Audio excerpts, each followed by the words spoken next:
connected. Now I gotta verify, so I gotta pull up my phone. Make sure that I can hear it.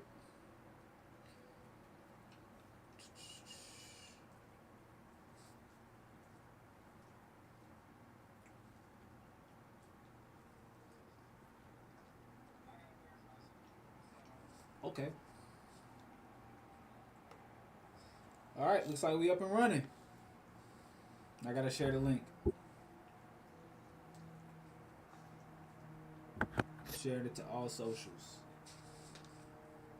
This is what I do in the first 5 minutes.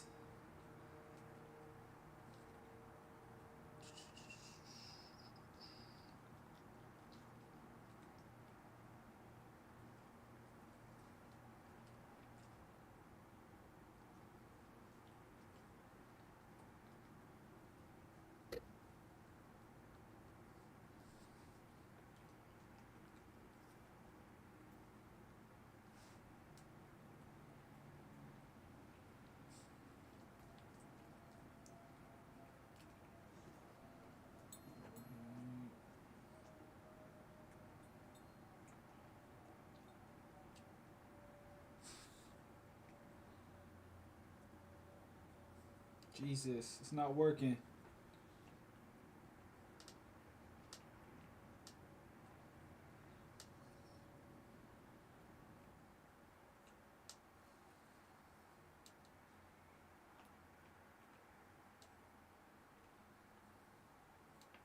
There we go.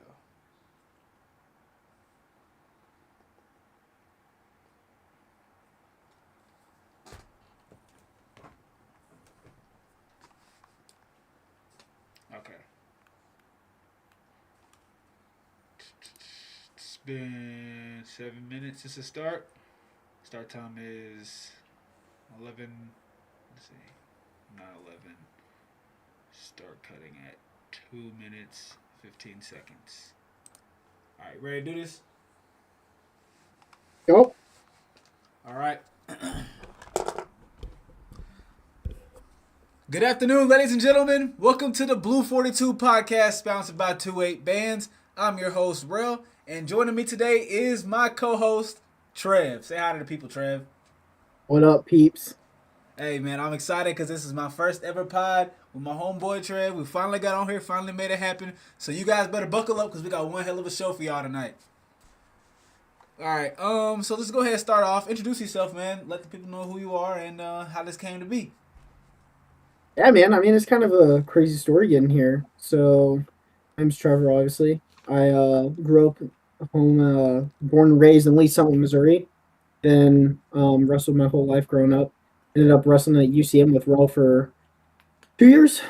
It was like a year and a half because I left during sophomore year, like right in the middle of it. Okay. Yeah, I was a few years older than you. And so whenever you got there, I was already, I think, a sophomore or junior. Yeah, but you were still a freshman, so that didn't make any sense. The COVID year. I wish I The had COVID year. I got a year back. Oh, so maybe it was my second year then. No, So I had the 'cause I COVID year. Yeah, I never got a COVID year because I showed up right after they gave everybody those years. Yeah, it was clutch. It was sick. I mean, we didn't have any tournaments or anything, but it was sick to be able to get that year back.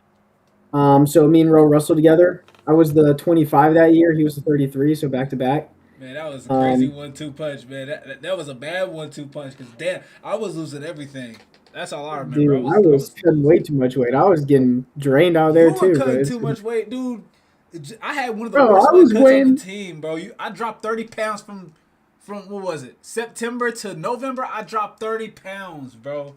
30. Bro, you don't even start that shit with me. I Oh was my the gosh, same walking around weight bro. as you, and I went to 25. I No, went farther than you. Trev, I walked around at 160 religiously when I was in high school. The only time I ever went under that was when I went to UCM and they said, you can make 133. We want you to make 133. I said, I'll try. Them was famous last words. I'll try. Because then I did it and they wanted me to do it again. Wait. So you walked around at 160? I walked around at like 165. In the offseason when I was done with wrestling, I walked around at like 170. You went 165, bro. I walked around at 170 in the offseason. I never No, looked. dude, you just jumped up 10 pounds. No, dude, I was look, last off season. Like when I was wrestling, I weighed like 170 in the off season. Like right before we started training, I was like Dude, that's 3 173. years later. I'm just 3 years saying, later. bro. Like that. Look, in the off season when I was in high school too, I came in at 173. I promise you, every season. All right, all right. So you went from we're gonna say 160 that year, Okay. down to 133. That's 27 pounds, bro. I was like 160 also, down to 125. Okay, but ain't nobody tell you to get that fat, Trev. Ain't nobody say that. You Bro, did that I'm on your taller than own. you. What are you talking about, fat? Okay, just because you taller than me, don't fat is still fat, my guy. You still put that weight on, did you not? I don't know. I think I was just jacked. Well, it doesn't mean you still had to lose the weight. So look, you gained it, so you had to lose it. Valid. But anyways, so we wrestled together at UCM, rolling to Avila. I finished out my year, next few years there at UCM, and then graduated and got into the real world. As fun or as unfun as that may be. Yep, I'm learning how fun it is every single day. But I mean, let's it's just get what you make it. well. I love Okay, you. it is okay. So it's not that bad. Really, it's just what are you doing with the time that you do have, right? If you're not doing anything, if you're not maximizing your time, if you're not trying to learn a new trade, trying to be a better person, or just trying to find just a better overall connection with God, usually just doing anything other than what normal people do on their day to day. You know, because the basic person can go to the grocery store, get something to eat, go to McDonald's, go home, lay down, and that's the routine. You know, you got to break the routine. You got to do something irregular, do something new, try things. You know, you never know. You may find a new hobby you enjoy, but you can't do the I same thing. Status quo, status quo. You don't change nothing, mean, it depends nothing's on the gonna person. change. Some people like doing regular stuff. hmm I mean, there's nothing wrong with that. But what I'm trying to say is, if you want to change up, you know, if you want to change up your routine, if you want to try something new, or if you just want to pursue a passion, you can't wait. You gotta just go try it. You know, when they say, oh, you know what, maybe I'm gonna go, you know, I'm gonna go try skydiving. Maybe I might want to go do hang gliding or something. I don't know. I don't know what they be Yeah, doing out risk there. and rich are synonyms. What? Risk and rich isn't synonyms where they're different words that almost mean the same thing. I'm gonna just say yeah, cause I don't know. All right. I could go on a whole tangent with that, bro. Yeah, you I got could me. I'm on a enlighten tangent. you. I don't know what we're talking about anymore. I'm gonna just get back to the script. All right. So today's first segment is gonna be Browns block. We'll cover the Cleveland Browns, which is America's favorite team to hate on.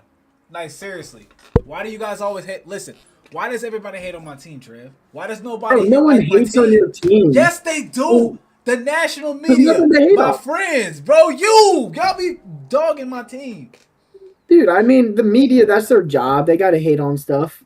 Um, it's what they got to do to get the views. They love talking about Shadir, your quarterback now, your guys' future. Well, Um, we don't even know that. We don't even know that. We don't even know that. We're gonna trade him. yeah, I don't We're even gonna pay keep him. attention We to the don't Browns. know. Like 90% of the world. Just nothing worth paying attention to. I mean, last time the Browns got taken to the Super Bowl was in my bathroom a few hours ago. That's nasty, bro. That's diabolical. Don't do that again. That's messed up. But That's messed up, um, bro. I mean, I don't even think the Browns are the most hated team in the NFL. I just think that it's the least cared about team in the NFL. Yeah, I feel like the Browns like the punching bag. They're just like the laughing stock of the Yeah. league. But they're right next to the Jets. Like the Browns and the Jets are right in the same tier. They are both. Yeah, the Jets got it tough though. They got to compete with a whole nother team in their city. Yeah, but they also got the butt fumble too, so they can't compete. That no one's looking Fun at. play. Yeah, that one play just made the whole franchise asinine. I don't want to hear nothing about the Jets ever. Anyone say the I mean, Jets the are for real, Browns I'm gonna are look like, at them like they crazy. Browns are like the Panthers, except for the Panthers had a few good years. No, we're more like the Right. Cardinals. We'll have a good year every once in a while, but then we'll just stink for the rest of the time. So we're more like Yeah, the Cardinals. yeah, good one. Roll way to 30 team in the Cause list. I bet the year we make this Super Bowl, if we ever make this Super Bowl, That's crazy. we won't sniff the playoffs for the next decade. That's Yeah, just yeah that you guys will play like the good old Kansas City Royals. Make a run once every 30 years. All right. So the Cleveland Browns are gearing up for the draft, off-season workouts, and the biggest quarterback battle since Spencer Rattler and Jake Heiner last year for the Saints. Browns defensive end Myles Garrett was spotted at the Cavs playoff game, seen hyping the crowd up, only to leave town within the next 6 hours, saying, "I'm out of here" via Instagram. Trev, what do you think? Is Myles Garrett trying to send a message to the Browns, or is he just going back to do whatever he was doing before the Cavs and wanted to come support him? How long is left on his contract? You said what? How long is left on his contract? He just got a new contract last offseason. I believe there's 2 to 3 years left on his deal. I don't know. I mean, But he is he also wouldn't. the eighth highest paid defensive end in the league. So he's not even the top of his position. Whereas last year, he was towards the top. I mean, making a post like that he knew would. I look at it more like two ways. Either he made the post because he is upset about something and trying to send a message, or he was just trying to get people riled up. It's not really that there's no reason for it. It's either just for the views or for the reasons. Well, either way, if he's trying to get people riled up, he doesn't want to get the wrong people riled up. Because now you're going to have the media bashing the organization, saying that they need to give him more money, or saying they need to release him and give him a trade, take him somewhere else. When in reality, he needs to not do stuff like that because it could also affect the chemistry with his team. What if This sounds what like if his teammates see something and they're like, okay, well now is he trying to leave? Like, what's he trying to do? We just got this new coach and you're our leader. You're trying to leave. Like, what are the players on the team going to think about Myles Garrett doing something like this? He hasn't shown up to any voluntary workouts, which he hasn't done in his previous years in Cleveland. But it just sends a mixed signal, in my opinion. you know what I it don't really sounds rock a with it. lot like? Like what? Micah Parsons or yeah, Micah Parsons. Yeah, but Micah's situation was different because Yeah, he there's was more trying to drama. get paid, but Jerry Jones wasn't budging. Like, that's not the problem. If Myles Garrett asked Jimmy Haslam for more money, he would open his wallet and say how much. Like, Jimmy Haslam is going to pay that because he knows how good of a player Myles Garrett is, and he's going to open his wallet to make sure that he stays in the city. So it can't be that. It's got to be something But is he else. going to dump his whole budget for being able to build a team around him into just one guy? Well, I wouldn't I say he mean, would go that far, but money is so not an issue for before Myles last Garrett. year, he was the player that he is still. Everyone knew who he was. Why is he only the eighth highest paid player at his position or in the Because the league or salary whatever? cap got reset this year, and a lot of defensive players got extensions or they were up for contract extensions, and they were really good, top of the league. So they had a little Hey, bit he more was money, never the and highest paid player though, and he's arguably one of the best players on defense in the league. but he was last season until this He offseason was came a high. around. Last season he was at the top of the league. Now this year, a couple of cats got re-signed and got extensions, and that put them towards the top of the league over Myles Garrett. Hmm. I don't know. It sounds like a signal to me. I'm I sticking with mean, that. he did want Jim Schwartz. He was openly campaigning for Jim Schwartz to be the new Browns head coach before they eventually rolled with Todd Monken, if that means anything. So, I mean, it could be a sign that Myles Garrett's not really liking the decision making going on inside the organization right now, too. But this is all just speculation at this point. So, I know you were right about who is it going to Nebraska? oh yeah, you mean with my prediction about Vincent Robinson going to Nebraska? Yeah, Dude, yeah. I was surprised that was even true. Like I didn't even know. I was like, is somebody messing with me? And then I looked and I was like, yo, I was actually right. I didn't think I was gonna get that right. I really didn't. I didn't. I'm not gonna lie. I saw your video making the prediction. And I was like, "Pfft, yeah, right. Now I He's gonna thought go to like, Indeed. I look, the one I thought was accurate was Indeed. I thought him going to Purdue would be a good situation for him, but he ended up not going to Purdue. He went to Little Rock, which was actually like the third team I thought he could go to. I just didn't put it in yeah, the video, but it just so happened he went to Little Rock. yeah, yeah. I thought Robinson was gonna go to Iowa. Really, I never got that from him, especially after what they did to Jordan Williams. I didn't think he was gonna go there after that. I just didn't think so. I didn't look all that much into it like you did, but I just looked at the top teams in the country, and I thought Iowa had a use for him more. Um, and I thought he'd fit in well there, and I thought they'd learn from their mistakes. I mean, he's a See, national champ, I better think than he Jordan would go Williams. to Iowa, but I don't know. Yeah, I just Jordan didn't Williams. feel. I just didn't think Iowa would be a place he would go. I didn't Yeah, get Iowa from him. But there were other places I considered, but that one just felt right at the time. Like I was just thinking about places. I threw a dart at the map, and I was like, yeah, it's Nebraska. So hey, a broken clock's right twice a day. you're right.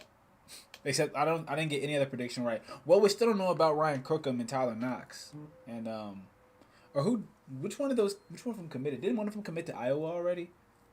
Because I know one of them took a visit to Iowa, but I don't know if any of them I committed. didn't hear either of them committing. Okay, I'll have to Probably just check a visit. because my predictions may still hold up. I know one of them took a visit to Iowa, and I really had at least one of the three going to Iowa. I know at least one of them is going to land there. I just don't know which one. I really don't. I'd say Crookham. So I said they were all interchangeable, but I did have somebody going from an Ivy League. So someone was it Tyler Knox that was at Stanford? Yeah. I think I had him going to Cornell. I think I had him going to Cornell because he's already in the Ivy League. So I think he would just No, I think he's already at Cornell. was he? Yeah, I think that's where he was.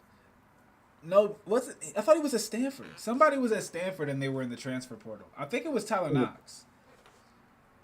But I had him. I had somebody going to Cornell. I definitely had somebody going to Cornell. Oh no, you're right. He's at Stanford. What am I thinking of? I don't know. Oh, Anthony Knox. Who? No, who's the guy out of Jersey? Stud lightweight. Stud lightweight out of Jersey. He got in the fight at the New Jersey State Series in the crowd. Isn't that Anthony Knox? I have no clue. I'm trying to figure out how to dock this window currently. I don't like the way it's on my screen. Regardless. Anyways, we're talking about the NFL though. Myles Garrett. He gonna stay over the offseason at the good old Cleveland Browns? I think he'll stay at least till the beginning of the season, but I don't think he'll be there for his whole contract. Yeah, I don't know. All I know is if he ends up leaving, it's gonna be a problem. Cause he is our defense. He's our engine. So if he's going, the car can't go anywhere. So it's gonna be a problem. All right. Who's gonna win your guys' quarterback battle? Dude, don't get me started. I don't even care about that, to be honest. I just hope whoever goes out there wins games. If it's Shador, just don't turn the ball over. If it's Deshaun Watson, just don't turn the ball over. If it's Dylan Gabriel, just don't be short. Just don't play short. Because I hate when he goes out there and plays short. He plays like Kyler Murray sometimes in Tua. Like, every single short quarterback plays the same. Bryce Young. It's like they have to overcompensate to throw the football, and then they throw it into the dirt or it gets tapped every single time at the line of scrimmage. It happens way too often, and I hate watching it. It happens every time I watch Bryce Young, every time I watch Tua, every time I watch Dylan. They do the same thing. They throw it in the dirt, it gets tipped, or it gets picked. I hate when they play small. I can't. I don't want to deal with it. That's why I didn't want Tiny Hands Tua. That's why I'm glad we never got him. Man, you just hate short kings, don't you? No, I just don't like him as my quarterback because they just don't play good. If they play good, that'd be one thing, but they never do. So, all right. Let's shake things up a bit. We're going to overreact to some headlines across the sportsverse. That's a name I'm still workshopping. So, don't come for me on that. Starting in the NBA. What? I said I'd roast you. I'd be Okay. a comment hater. But we're not asking. Sports burst. Starting in the sportsverse.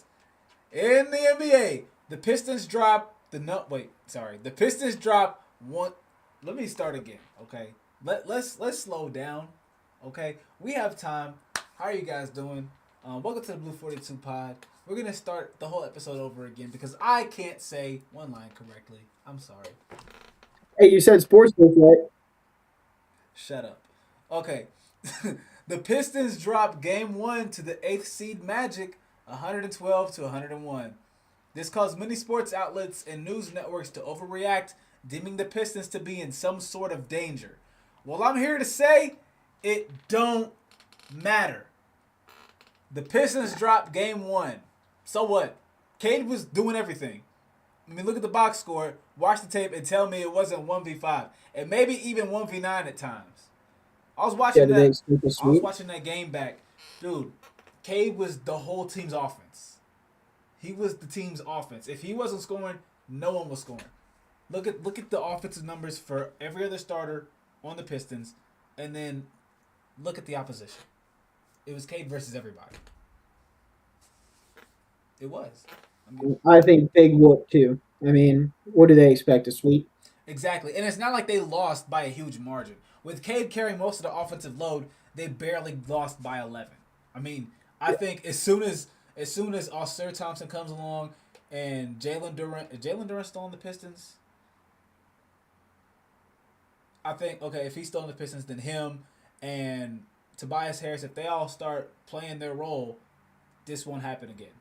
The Magic are the AC. They're the AC for a reason. There's a reason why they're eighth. There's a reason why they're first. That's I all mean, I I gotta still say. don't think that they're going to win all the rest of the games in the series, but I think they'll win the series. Yeah, You know, like I'm not maybe. saying they're gonna sweep the Magic. I mean, they're not gonna gentlemen sweep the Magic, but I mean, if it does go 6 games, it's gonna go the Pistons' way. I don't see unless somehow they mess around and lose game two. I don't see the series going to 7 games. If they lose game two, it's probably gonna go 7 games.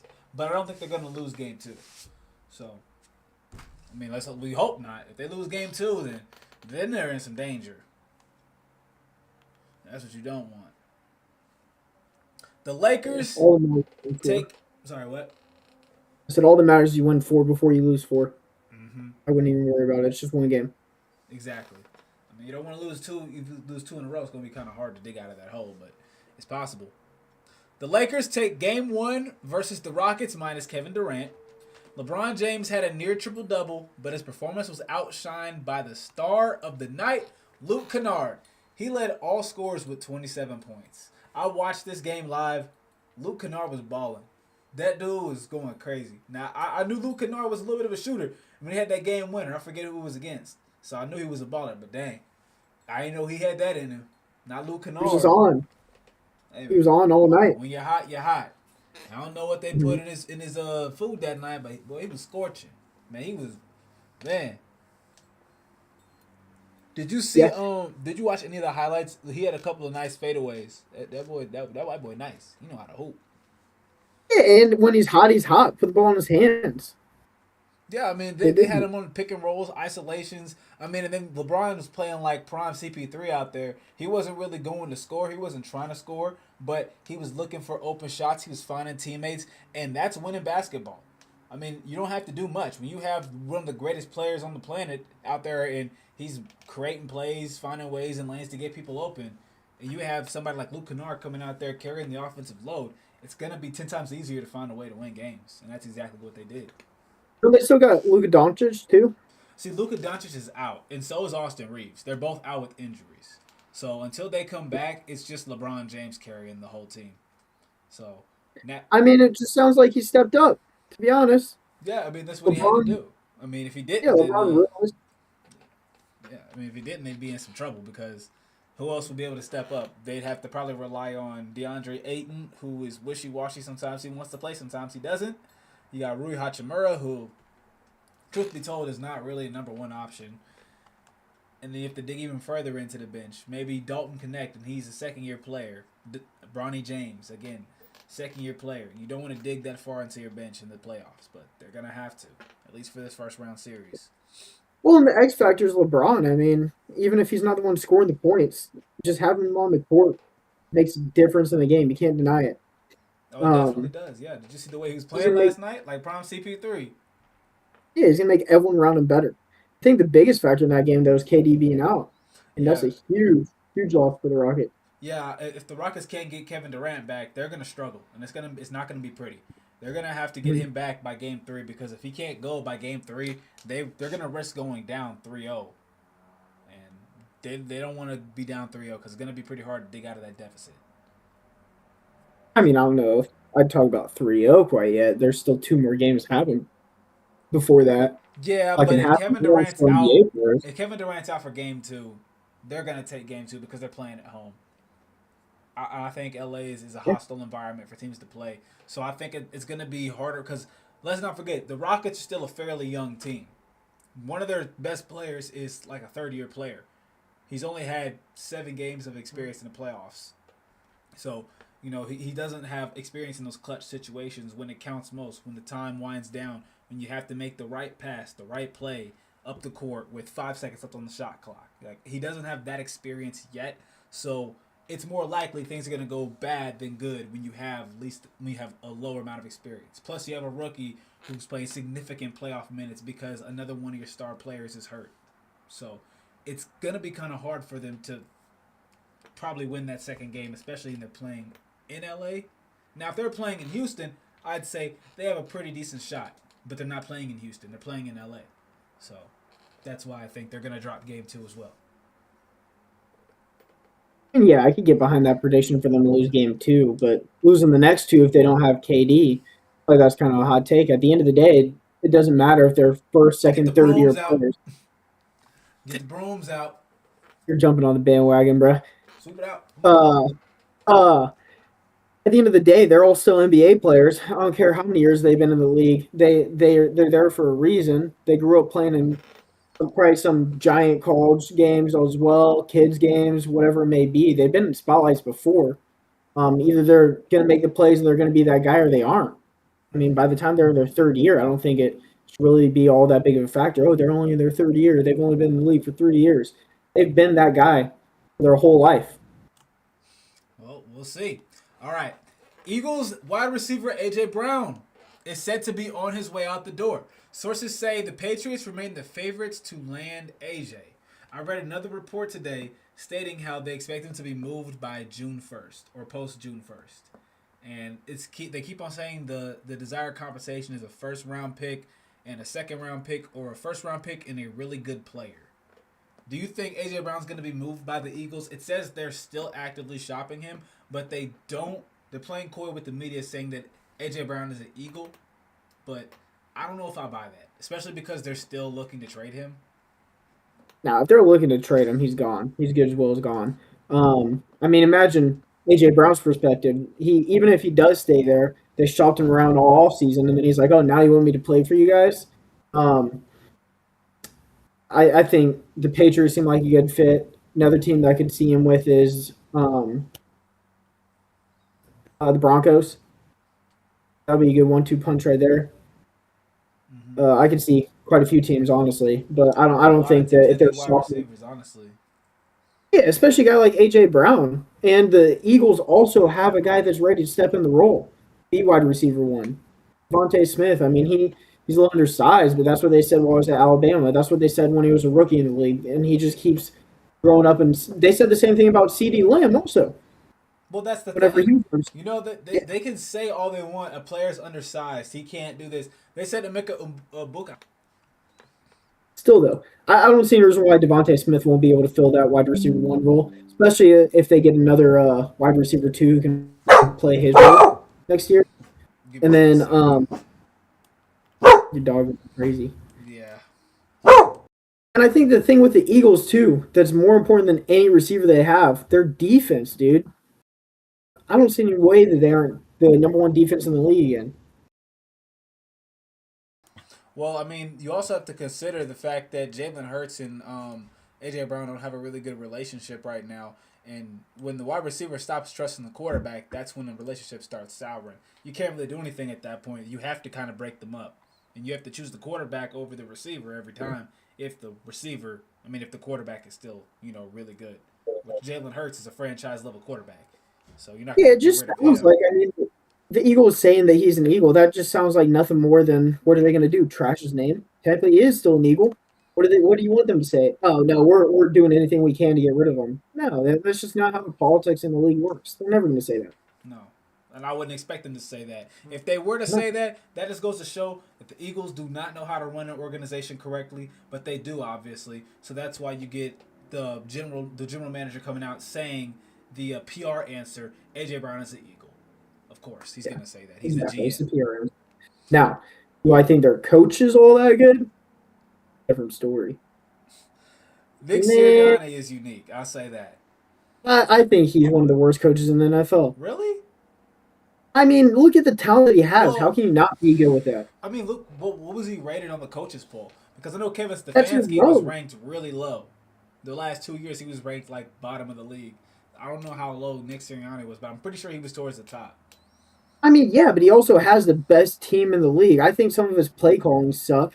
There's been multiple times that he could have just took the points and he's going for it on 4th and 3, 4th and 2. I understand the 4th and 1s. They got tush push, Well, Nick Sirianni but doesn't call offensive plays. well, he's got to figure something out then to make them not doing that. There was multiple times they lost the game because he was trying to be too aggressive or his offensive coordinator was trying to be too aggressive. At the end of the day, I don't care if he's making the calls or not. He's still the head coach. It's still on him. He can overwrite that. You know, the last play that they ran this season, it was a four verticals play that Jalen Hurts wanted them to draw up because they had just ran four verticals and they had reportedly asked them what he wanted to run, and Jalen Hurts said four verticals again. So they ran the same play again, and that's reportedly why they ended up going home, was because they chose that play call, and AJ Brown already knew it was going to fail, and he just wasn't happy about the play call. So, I mean, that's what was reported, and Was it that makes sense. I mean, it makes sense. I can was understand why that they not want a to time separate for the two the of them. is that not a time for the head coach to step in and say, "Hey, no, we're going to do this play because this is what we need to do," instead of letting the quarterback who's emotional and in the emotions of the game, Well, yeah, want to just you would think that's the time when you would step in and do something like that, but that's not what ended up happening. I mean, I don't know what ended up being said or what ended up transpiring in that room, or if they ever sat down and had a conversation about it. But maybe they should have, because this is a situation that just got ugly, and we already knew Jalen Hurts and AJ Brown didn't have a good relationship from last year, and the only reason why it passed as long as it did was because they won the Super Bowl last year. That's the only reason why they were able to come back and act like nothing ever happened. But we could see the Mhm. strain in the relationship last year. It carried over into this year, and we can still see the strain. Except now it's on full blast. So now we know AJ Brown doesn't really want to be in Philadelphia if Jalen Hurts is the quarterback. yeah, things get amplified when you aren't winning. They sure do. All right, moving on. It's time for our newest segment of the BLU42 podcast, our bowl predictions powered by 2-8 bands. This segment of the show where we get to express our opinions, all bias attached, of course. My two bold claims and the 8 predictions for these playoffs. So, my first bold claim is I think people are underestimating LeBron James. He's still capable of scoring over 40 if it was required. And I think he could do that on back-to-back nights if he so had to. I think he's capable of it. I don't think it's a regular thing to expect. I don't think that it's necessarily going to be when they need it, but I think that he's capable of it. I mean, he's still LeBron. I'm not the biggest LeBron fan there is, but I think if he's hot one night, he gets in a groove, he's definitely capable of it. It's just, is that going to be a night that they need it or a night that he's just on? It doesn't really matter if he scores 40 points and they win by 20 versus if they are in a close game and he's just going on. Mm. A totally different scenario. I mean, I could jump behind that. If he's, I mean, 15 points, definitely feasible for him. I'm not going to say that he is going to score 15 points. I mean, kind of just want to disagree with you, Ro. I mean, that's a hot take. But I think that they definitely have the tools to win. I'm not disagreeing that the Lakers, I think, will win. It's just if Ahmed Thompson is going to be scoring 15 points and be a key factor in it. Well, all I know is they can't allow their other rookie just. I don't know what his name was. I'm blanking on his name, but he took like 21 shots and only made like 10 of them, or like Yeah, get 7. the ball to that Don, dude's hand. not Donovan. I'm thinking of Donovan McClingan. That's not him.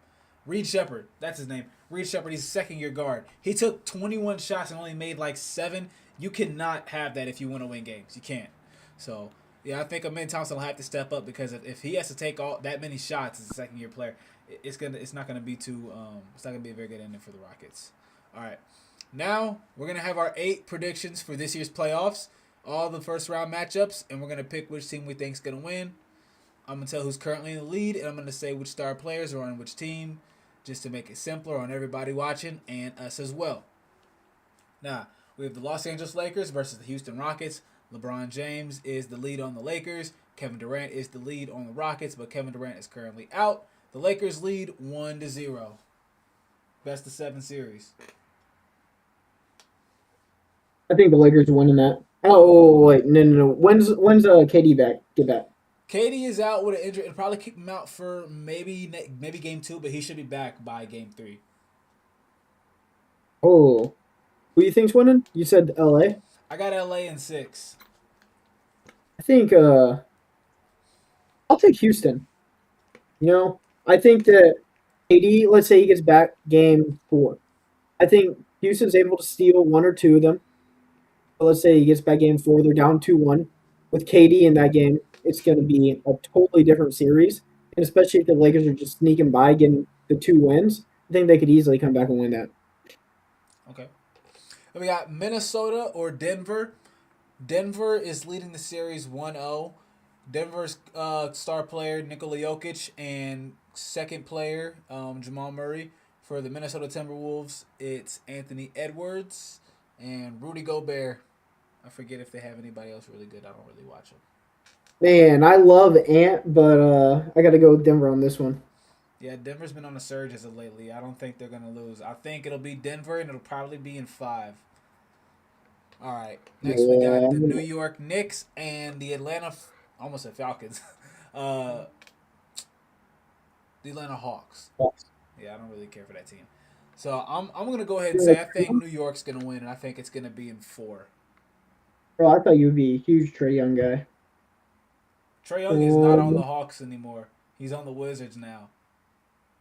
I mean, there's kind of a damn. I'm way out of touch. Um, Kind of a crazy game going on right now. 106, 107 with 5 seconds left. Hawks are winning. Hmm. I mean, I can see the Knicks taking that series though. I'd say in 6. Okay. Okay. All right. We have the Cleveland Cavaliers and the Toronto Raptors. The Toronto Raptors star players are Brandon Ingram and Scotty Barnes. For the Cleveland Cavaliers, it's James Harden and Donovan Mitchell. I'll go Cavs. I think James Harden's too old now. What's he done in the past 5 years? Uh, I'm gonna go Cavs too, mainly because they got Donovan Mitchell. I saw who the Raptors have. I'm not impressed by their roster. They don't have the firepower to win this series. They just don't. I mean, you're saying that their biggest star is James Harden. He's just as old as LeBron, isn't No, he? no, no, no, no, no. Toronto doesn't have James Harden. James Harden is on the Cavaliers. Oh, damn, never mind. I'll still take the Cavs. Yeah, it doesn't really change anything. He says, "Yeah, I'll take the Cavs." All right. Proved my point. Boston or Philadelphia. Boston leads 1-0. I'm taking Boston, and I'm taking Boston in. I'm gonna say 5 games. I don't think they're gonna sweep Philadelphia, but it won't be close. I could get behind that. Boston's hot. And they got Jason Tatum back, and he's playing like Pete Jason Tatum. So it's gonna be pretty tough to beat. OKC or Phoenix. Um, OKC leads 1-0. OKC star player, obviously, Shea Gilgeous-Alexander, Jalen Williams, who actually just returned from injury not too long ago. Um, and then Phoenix, Jalen Green, Devin Booker. I'm going OKC, and it's probably going to be in 4. Yeah, I mean, betting on a sweep's kind of crazy, but OKC's going to run away with that one. Wish Devin Booker was able to do more because I like him. I But don't think a sweep's that crazy. I don't think it's crazy, but I mean, you're betting for an NBA team that made the playoffs to lose 4 games in a row. At the Yeah, end but of when the you day, look at the firepower that OKC has, you'd understand why. Their third guard on I'm their not bench can disagreeing, go though. start somewhere right now. I'm not disagreeing. And so I'm could just same for the saying Spurs. it's always hard to beat the same team of NBA players who they're all so good 4 times in a row. That's all I'm saying. I'm not saying it's impossible or improbable. I'm not going to be surprised if they get a sweep, but I mean, it's hard for me to bet on a sweep. So how many games do you think it's gonna be? Because it ain't gonna be 5. more than 5. I'd say Safe. 5. I'd Okay. say 5 safely. Okay. All right. What about Orlando or Detroit? Detroit is the 1 seed. Orlando is the 8 seed. Orlando is currently up 1-0. I mean, I think Detroit wins that. We talked about that a bit earlier. Yeah, I I got mean, Detroit in 6. yeah, I could take 6. I don't think it's going to go to 7. I think Detroit comes back. I mean, they lost 1 game, big whoop. You got to win 4 games. They Could have got been an punched in off the night. mouth. They'll shake back, Yeah, but they got punched in the mouth. yeah. So they're gonna have to find a way, but I expect them to. Next and the last one is Portland or San Antonio. Portland star players are De'Aaron Fox and Victor Wembanyama. Portland has Denjay Advia and I guess Scoot Henderson. Spurs, and it's going to be a sweep. I don't expect it to be close. Wembanyama is good though. Yeah, he's the main reason why that team is so good. So I think they could steal one maybe two, but Spurs gonna win it. Mm-hmm. All right, moving on. Dexter Lawrence was traded to the Cincinnati Bengals, and what they gave up for him was their first round pick in this year's draft. So the New York Giants received a top 10 selection to pair with their already top 5 selection in this year's draft, where they can draft a premium edge rusher and wide receiver. Did Cincinnati win this trade or did the Giants fleece them? Some key points to note is that after the trade, they had to extend Dexter Lawrence, shrinking their already small cap space. They already overpaid for 2 defensive players before adding him, and they lost their best defensive player last year in Trey Hendrickson. The Giants opened up more cap space with this trade, and they now have 2 first-round picks in the top 10 of this year's draft. I think the Giants won that, but they also are a long way from the full rebuild. Yeah, but honestly, Ooh, if I had to pick a side, I'm gonna say the Giants won this trade, and it's not even close. Not only did they get rid of a veteran that was aging and had a contract that was set to expire, but not only did they get rid of that, they were able to turn it into a top 10 draft pick after being projected to not receive more than a late first round selection. bro, you know what I forgot about? What? The Giants, one of their best players was hurt for most of last year. Scat. I mean, he's young, but Not just Scat. then So is Malik Neighbors. Malik Neighbors, Scat, wasn't. Dart was out here and there throughout the season. Yeah, I mean, I think it was a rough year for him, but I'm not saying they're going to be a contender or anything. But I could see them being a above 500 team. Actually, I think they definitely won that trade. Being able to get 2 new big draft picks. Yep. Well, I expect them to add a good pass rusher and a really good wide receiver in the draft because they only have Malik Neighbors and then after that Darius Slayton and then Darnell Mooney. So they don't really have any really good wide receiver too. I mean Darius Slayton isn't really he's more of a wide receiver 3. Darnell Mooney he's like a wide receiver 4 slot receiver. So they don't really have a good wide receiver too. So they need to Yeah, add some wide receiver talent and then they might have a good shot. So I don't think that trade was even close. I think the Giants won that. yeah, they definitely fleeced them. And I'm happy for it because the Browns are in the same division as the Cincinnati Bengals, and I prey on their downfall every single season. So I'll be happy when they make dumb moves like this. Not only was this a stupid move for their cap situation, but now they're going to have trouble with Joe Burrow's contract as well. When they want to go sign new players, they're going to have to try to circumnavigate this whole cap situation. And what happens if Dexter Lawrence ends up becoming a sub elite player on this type of deal? Now they You overpaid know, for a player that's supposed to be elite for the next 3-4 years, and they get maybe one good season out of him. I mean that's very possible. So yep.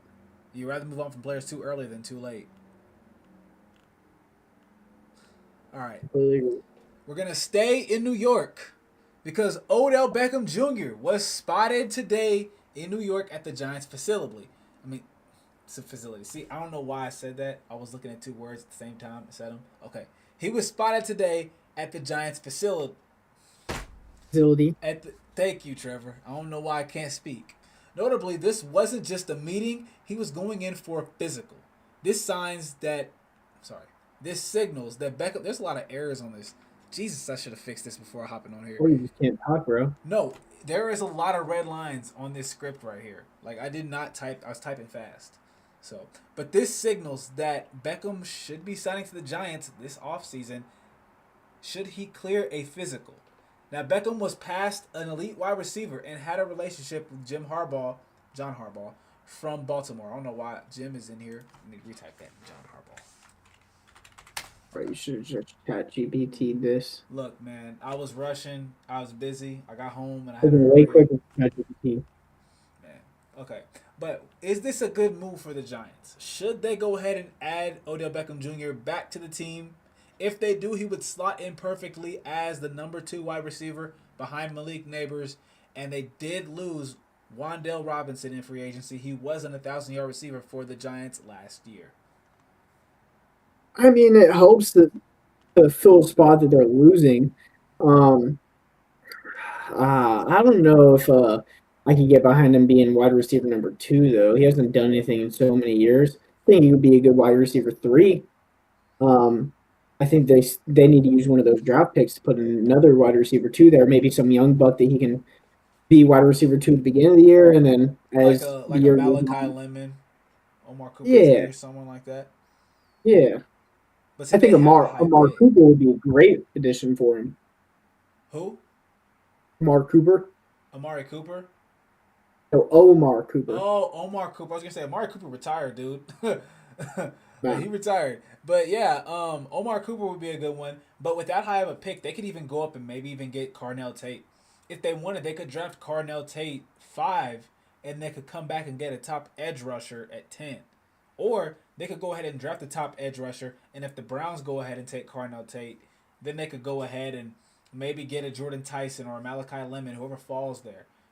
Because there's gonna be one of those receivers. Somebody is going to fall there. If the Giants don't take him early, somebody's gonna be there. There's not that many picks in between, and there's gonna be other players that are gonna go off the board. So if they Yeah, I wouldn't don't, even I mean, take a wide receiver with their first one because, like you said, there's going to be someone there. I think they need more on the defense than they do on the offense. mm-hmm. I think um, 3 weapons is enough. Quarterback, running back, and one wide receiver. That opens up so much that you can make a guy who's subpar a good wide receiver too. Yeah, and I think this is a much deeper wide receiver class than people were giving it credit for. Like everyone Mhm. was talking about, there was really only one name, and it was Carnell Tate. And then Jordan Tyson, when he was healthy, was received to be one of the best wide receivers in this draft. And now that reports are coming out that teams aren't afraid of his injury history, now he's starting to shoot up the draft boards as well. So I had to redo my mock draft. Jordan Tyson's a lot higher on my mock than he was last week, especially after this trade. I mean, I was even considering him bumping him up to top 5. Like he almost shot up that high up my draft board, but I held him out. He's in the top 10, but yeah, I mean that's actually going to lead right into my next segment. Would have been the mock draft. So yeah, it is mock draft season, and to go hand in hand with it, I will be releasing my first ever mock draft. Don't feel like going over the whole thing right now though, but I will go over my first couple of picks. I'm gonna pull that up. Let's do top 10. Yeah, we can do top 10. I think it's pretty interesting. I like my top 10. But yeah. Okay, let me here.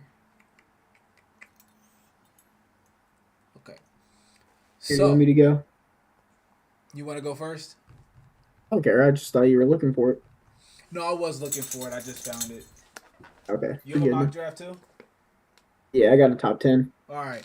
With the number 1 overall pick in the 2026 or is it 2027? 2026. 2026, bro. 2026 NFL Draft. The Las Vegas Raiders select Fernando Mendoza. quarterback, Indiana. Yep, Yep. that's exactly what I had. I mean, it's a no-brainer. That's why they signed Kirk Cousins. Yeah. Same type of quarterback, same archetype, same everything. It's a no-brainer. He's going to Las Vegas, so it's Oh, gonna yeah. happen. Everyone knows he's going to go number 1 overall. Mm-hmm. That's kind of a foregone conclusion. Yep. We got the Jets taken for number 2, though. Oh, that's easy. With the number 2 overall selection in the 2026 NFL Draft, the New England. Wait, New York. I messed it up. The New York Jets select Edge Arvell Reese. Ooh, you got those switched, bro. We got different now. I'm going What? David Bailey. Really? Yeah, Texas Tech. You I think? think. Wow. Yeah, I got David Bailey. I mean, I think that the strength of conference is a little bit less where he's coming from with Texas Tech, but I think that the Jets are going to take a chance on him. I think he's got the upside. And then I think Arvell Reese is going number 3 to Cardinals. Well, I can already tell you right now that is not what I had mocked for number 3. With the 3rd overall pick in the 2026 NFL Draft, the Arizona Cardinals select offensive lineman Francis Mauigoa. The U. You know, they do have a huge need on the offensive line. And he is, pound for pound, one of the best offensive linemen in this draft. So I had to put him up here. They need offensive line help. And why not build the offensive line early rather than wait for when you draft your quarterback of the future next season? Yeah. It just makes sense. I mean, if not, Yeah. they can go ahead and draft one of the top edge rushers. They can go ahead and draft a wide receiver. Go ahead and put that Cadillac in a dingy shed. I mean, you can't have a thousand yard. I mean, I'm trying to get the analogy right. You can't have a 1,000-yard or you can't have $1,000 house with $1 million car. There we go. That's what I meant to say. You can't have $1,000 house with $1 million car. It's the same thing that the $1,000 Raiders house have. is crazy, bro. The land would be worth more than that. But that's what I'm saying. That's what the Raiders have. The Raiders I have know that. They have Ashton Genty with that horrible, atrocious offensive line. That's what I I'm could see talking that. about. Yeah. Wait, you're saying the? I mean, I don't think the. Who you got drafted number 4? With the 4th overall pick in the 2026 NFL Draft, the Tennessee Titans select edge rusher David Bailey from Texas Tech. Wow. Because they do need an edge rusher. They definitely do. Now, it was either that or Jeremiah Love, but I had to make the hard call here. They already have a 1,000-yard rusher in Tony Pollard. I think they're going to draft an edge rusher. I really do. I think they're going to have to make that tough call.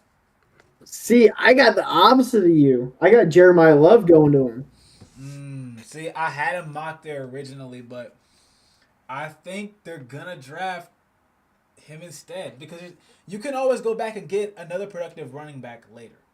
But I think if this is one that I'm not really that confident in. This is what I'm not that confident in. So I would be willing to hear an argument for Jeremiah Love at 4 because that's where I had him mocked originally and I changed it. So I'd be willing to hear. Yeah, I mean, I got one. Okay. I got one. I mean, I think that Tony Pollard, he was that later guy in the draft. I mean, I don't even think he was in the first round when the Cowboys got him. He did way more than anyone expected, but he's getting older. He was running back number 2 for a lot of his career, being able to explode onto the scene with that. He had that big ankle injury. I think that the Titans are just going to take Jeremiah Love. I think that it's something they need to do, they should do, and we both know that to have a really good offense, you need a solid running back, or what works even better than that is having 2 decent running backs. Would you rather them draft Carnell Tate? I mean, I'd be okay with that. I'm not against it, but I think that having 2 solid running backs, because I don't think Tony Pollard's a top 5 running back by any means.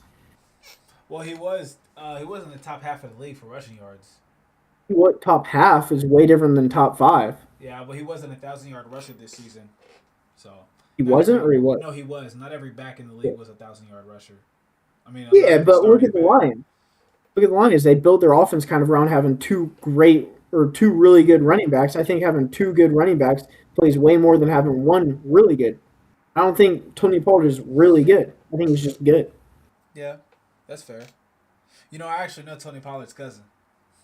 No, you don't. I promise you I do. His name is Evan How well does Pollard. that cousin know Tony Pollard, though? He's out of college now. He was playing college football at Avila. So he don't go there no more. He actually plays semi-pro here for the KC Panthers. But yeah, shout out Evan. That's my dog. Okay. He really is related to Tony Pollard though. I don't doubt that he's related. He had D1 offers for track. He chose not to take them. Sorry, I'm glazing. Let me get back to the mock draft. Okay. Yeah, you're chill. Okay. With the 5th overall pick in this year's NFL draft, the New York Giants select. Almost butchered the name. Oh, you want me to go? I got Francis Ngannou. Really? Ngannou. Yeah, I think they need a offensive tackle. They do, but I think they're gonna take edge rusher Ruben Bain. Because Hmm. when you look at the Giants' depth chart and you look at their defensive line, they have a gaping hole. Like it's horrible. When you look at who they have, they're no names. I mean, yeah, they have a name. They're people, obviously, you know, but these players they haven't had a whole lot of experience in the league, and they haven't played a whole lot of snaps. They've played a whole lot of downs, and I feel like if they don't draft somebody, they're going to replace them or get sign another free agent to take that role. But why would you do that when you could sign a rookie to fill that role that could play immediately, especially one of these top end edge rushers? Like this is if you're gonna draft an edge rusher, this is the year to do it. This is the premium year for edge rushers. So I feel like it's gonna be too good of an opportunity to pass up. I feel like this is also why the Giants wanted to get a second first round pick this year so they could go ahead and draft a top edge rusher. So now they can go get their actual offensive threat with their second pick in the first round. I So can get behind that. Stick with my pick though. who did you have Who you picking got? again? I'm not gonna try and say his last name again, but Francis Francis. Mauangoa. Yeah, that's a good one, but on my mock, he would have already been gone off the board. So I Yeah, don't you think he'll took get out of him. the top five. So, but I don't think he'll make it to five either. If he doesn't go by three, I think the Titans would select him over a wide receiver because you can get another wide receiver later in the draft. It's going to be hard to get a pretty good offensive lineman later in the draft. So I don't. I think one of the top offensive linemen is going to be gone by number five. So he's going to be gone by five.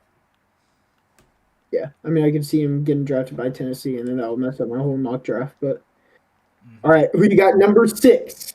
Oh, it's obvious. I got Cornell Tate going to the Browns. And I know people keep telling me they never do the obvious thing, but here's the thing. While it would be in typical Browns fashion to do the one thing nobody would expect them to do that they should do, right? Everyone says it's common sense they're going to do this, but then they don't do that. So everyone expects them to go Jordan Tyson or go Spencer Fano or go Monroe Freeland. But I promise you, everybody expects them to zig. They're just going to go and do the exact thing that they should do and go ahead and draft Cornell Tate. They need a wide receiver. It's right there. It's in the face. And with the Giants trading up to 10, they kind of have to take a wide receiver now because if they don't, in my mock draft, the next two wide receivers are going to go off the board by 12. The two next best wide receivers. So if they Yeah, don't select the wide receiver at 6, they're not going to get a top wide receiver in this draft. yeah, I actually completely agree. I just same that. Colonel Tate. Mm-hmm. I mean, if they don't, they better hope that they can get somebody like Omar Cooper Jr. later in the rounds, but he might already be gone off the board. I mean, I got a lot of wide receivers going early in this draft because there's a lot of really good options. So, I mean, I have him at 6, and then at number 7, I have Jeremiah Love going to the Washington Commanders. I don't think he'll be on the board this long, but if he is, he won't last too long past the Browns. Yeah, I mean, I think if he's still there, he's going to get taken by the Commanders, but I don't think he's still going to be there. I think I had him at go to the Titans, so I think that the Commanders are going to take Jordan Tyson. Mm, that's another good one. Yeah. Yeah, I was really stuck on that one. I have Jordan Tyson going later, but yeah, that was one that I was really juggling too. Is if Jeremiah Love wasn't on the board, it was gonna be probably Jordan Tyson or Malachi Lemon going. Yep. Who All did right, you? number 8. Yeah, who did you have for New Orleans? I had Mansour Delaney. Really? Yep. Yep. I had them drafting offensive lineman Spencer Fano. They really need offensive line help, especially because they have Tyler Shuck, who's supposed to be their maybe future franchise quarterback. If not, they can always draft another one next year. But I think they're gonna want it similar to the Cardinals.